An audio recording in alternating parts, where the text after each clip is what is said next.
Hello and welcome to BloombergQuint. You're watching the fine print as businesses, traders, manufacturers are scrambling to get their processes in place. There are some industries that fall outside the GST net. But is that really a good thing? We are here at Thyrocare Technologies with A Velumani, MD of Thyrocare Technologies. Sir, welcome to the show.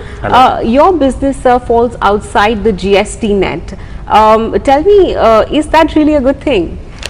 Overall, it's a good news because any burden on healthcare could have hampered the industry. Right. So all the players in this space are happy that this has been spared.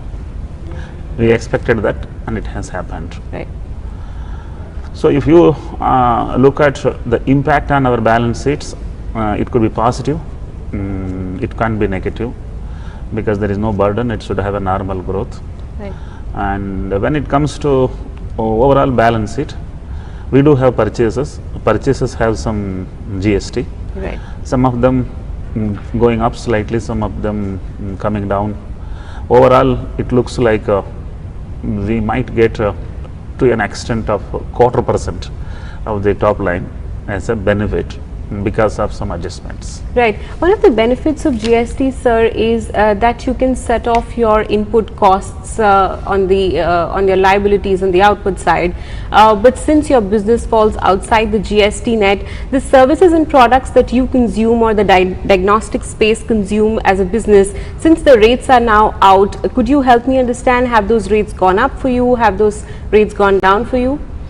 I think it's a basket. In a basket, some of the numbers have moved up by 2 to 3%, while reaching to the nearest slab which GST has offered. So if you ask, we made some internal calculations and we have observed that the burden on the purchase side has remained the same. Okay. It has not increased. But the burden on the purchase side will remain as a burden because we don't have a other side a tax to set it off.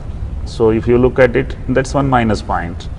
But overall, I think we are benefited minimally, and that's even not a 0.5%, it is less than that.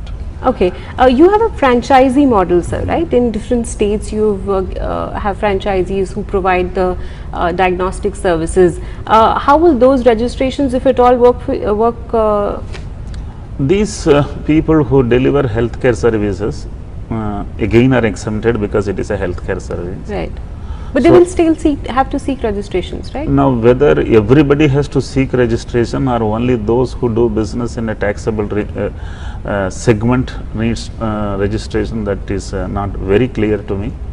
But I don't think our people have a burden, and if formality says they need to have registration, they should all go for registration because that's a statutory requirement if it is made. Right. So you as Thyrocare Technologies will not need a registration because you fall outside the net of the GST. We need a registration because we do various businesses along with the services, right. not size wise, but even if we do a water analysis, it contains only 1%, 1.5% of the total turnover, but there is a sales tax for that. Okay. So we would be doing, continuing to do that, and we'll have a registration for GST for the company, and most probably that is in one location because we are doing our business sitting in Mumbai. Okay, but as you grow probably in other cities, you would want to seek registration. But as long as our business is conducted from one location, these are services. Our mine is a service, mine is not products. Right. So I think for the country there should be one registration. I don't see a necessity for multiple. Because I think as the difference now is because from the service tax registration pool, the states will also have access. So every state now where you're providing services, you will need a registration as and when you choose to expand your presence. No, that could be a bit of subjective one for discussion. Okay. We believe that we have a centralized laboratory, cloud controlled. Operate even other states we have laboratories, right. But those laboratories don't deal with public. Those laboratories are strategically located so that our testing can be immediately locally done. Okay. Now if somebody interprets that you need to have a registration for that, I don't think that is either a very difficult one to comply with, Right. or we should be arguing that I am unnecessarily burdened. Okay, all right. That was short and sweet, Mr. Velumani. Thank you. While diagnostics as a service falls outside the GST net, the credit mechanism that comes with this indirect tax regime that could have been beneficial will not Be applicable. be operative for this business. Thank you for tuning in.